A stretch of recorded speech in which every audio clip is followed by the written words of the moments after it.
Hey guys, today we're reading Mark chapter 11. Mark chapter 11 starts with the triumphal entry. So you can see when we talk about Mark, really just picks up on the highlights of Jesus's power and his miracles. We can see we're just really 2 weeks in reading, and we're already to the week of crucifixion. So you can see it's a very much abbreviated book than that of Matthew or of Luke.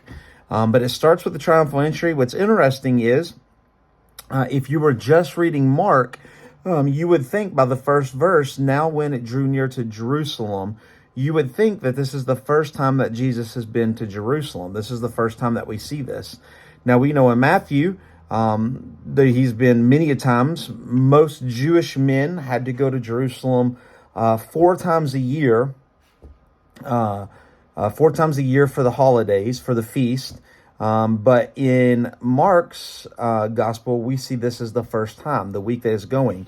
He's been to Jerusalem many times, but this is really his fourth time going to the temple for the week of Passover in his ministry that we have throughout the Gospels of Matthew, Mark, Luke, and John. So we have this one. He goes, and so it's not the first time, but we can see that he's heading there, and it's talking about he's at Bethany on the Mount of Olives. When you come to Jerusalem from the north, which is where he was at, and he's coming in, you kind of come in on a hill, and here is Jerusalem, and here is the Mount of Olives, and then you have this valley that comes down and comes back up. So they're kind of right here, and it's not a big valley. You could walk it today, probably take an hour, maybe. I don't even think that.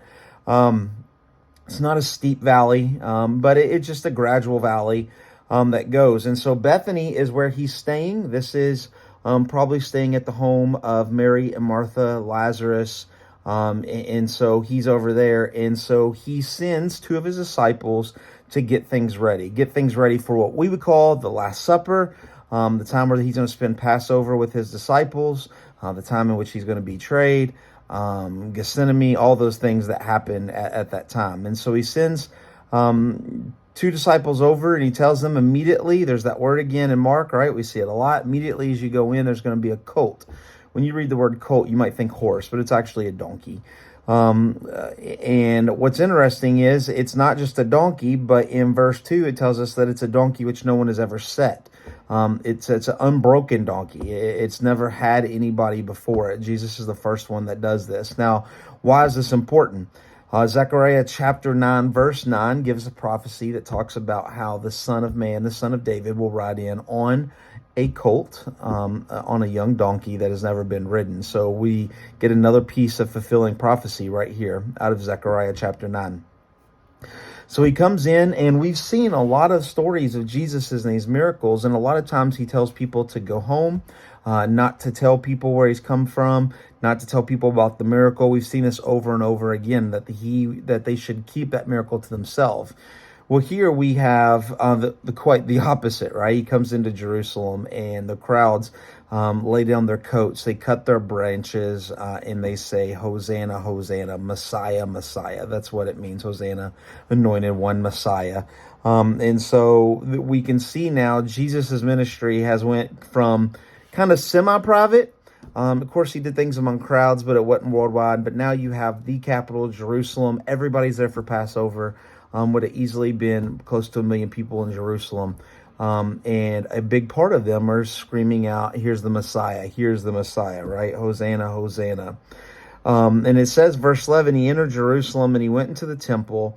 And when he had looked around at everything, it was already late, and he went into Bethany, back to Bethany, down the valley, up about a mile or 2 away, and spent the night. He comes in, and says he looked at everything. He probably looked at people. He looked at the temple, looked at everything that was going on in the surrounding the courts of the temple. And it was too late. It was almost time for evening, for Passover. Not for Passover, but for evening, that they would come home. So we're going to see what he's going to do in a few verses. But he just surveys everything, and he leaves. The next morning, right, so this would be Monday. Monday, he is coming into Jerusalem, and he sees a tree that has leaves, a fig tree. We find out later in the verses that it is not season. So this would have been the only tree with leaves. And so he comes up to it to get food because he's hungry, and it doesn't have food, and he curses it. And just interesting fact here is it says, when Jesus says, may no one ever eat of your fruit again, Jesus did not curse the tree because it was fruitless. Jesus cursed the tree because of the false advertisement of the leaves. Okay, that's important. It's a spiritual moment for us. He didn't curse it because there wasn't fruit. He cursed it because the leaves said, I am a tree. I am a producing tree. I do have fruit, when in fact it didn't. When all the other trees around would have been bare, there would have been no leaves. And so the curse was not because there was no fruit. The curse was because they said they had fruit, right? Much like the Pharisees, they said they were godly. They act the part. They looked outwardly on the part, but they themselves were not internally godly, right? And so you can see what Jesus is doing there. And so after that fig tree, he curses it. He moves on. He comes back to the temple. And once again, it says he begins to drive out those who sold and those who bought in the temple. Now, this is the second time. This is the first time he drives people out, and the fourth time he drives people out. This is the fourth time that he comes to the temple during Passover in the Gospels. And so he comes in and he drives people out for many different reasons. Money exchangers, and it says, and seats of those who sold pigeons. Your translation might say doves. Either way, in order to worship at the temple, it would have had to be in Jerusalem currency. So even though Jews would have came, there was many Jews who lived in Gentile nations who would have kept Gentile nations and a Gentile currency. So they had exchange. So at the temple, they had terrible exchange rates that were ripping off these Jews who were not from Jerusalem. And then it says, talking about seats of those who sold in pigeons, this would have happened in what we call the court of Gentiles. And so there were Gentiles that would have came to worship. And some of those Jews who lived in Gentile nations, they would have came. And so they would have paid just elaborate rates for animals to sacrifice, to go for their sins, right? So they are charging elaborate gross rates for sacrifice. They're charging rates for prayer. They're charging rates. They're nickel and diming you, right? They're the Disney World of the religion stature of that day, right? And so that's what they're doing. And that's what Jesus is mad about. And of course, he drives them out like he did the first time. And in verse 18, it said the chief priests and scribes heard it, and they were seeking a way to destroy him because they feared him. And it just shows you where, he just kind of ruined their economic venture again. He already done this a couple years ago, previous, but he does it again, and they're mad at him. But ultimately, they fear him. They fear his power, even if they don't believe that he is God. There is some ultimate fear about the power that he does have. And so at the end of the day, they're walking back to Bethany, and they pass this withered tree that Jesus cursed earlier. And now this tree is completely dead. All leaves are gone, roots are gone. This tree is deader than dead, right? And the disciples are just kind of in unbelief. Like, that's crazy. Like, how could something die that quick, right? The fig tree that you cursed has withered. And Jesus answered to them, have faith in God. Truly, I say to you, whoever says to this mountain, be taken up and thrown into the sea, and does not have doubt in his heart, but believes that he will, what he says will come to pass, it will be done. The miracle, and what Jesus is saying is, the miracle is not that the tree is dead. Okay, that Jesus can do whatever he wants.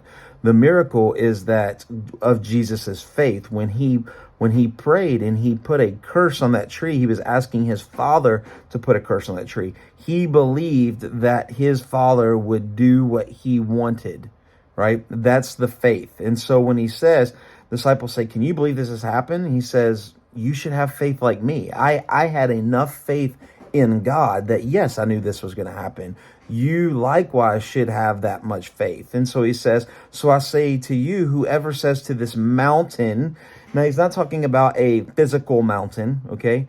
It is a Jewish kind of verbiage that they would use the word mountain for any kind of insurmountable problem, any monster problem, something so huge, right? And so it's just kind of, and so he says, I say to anybody that has a huge problem, they should have the same faith in God that God can help them and do this. And so that's what he's saying. He's saying you should have faith like me, right? And so that kind of helps you out. In the verse 24, it says, therefore I tell you, whatever you ask in prayer, believe that you have received it and it will be yours.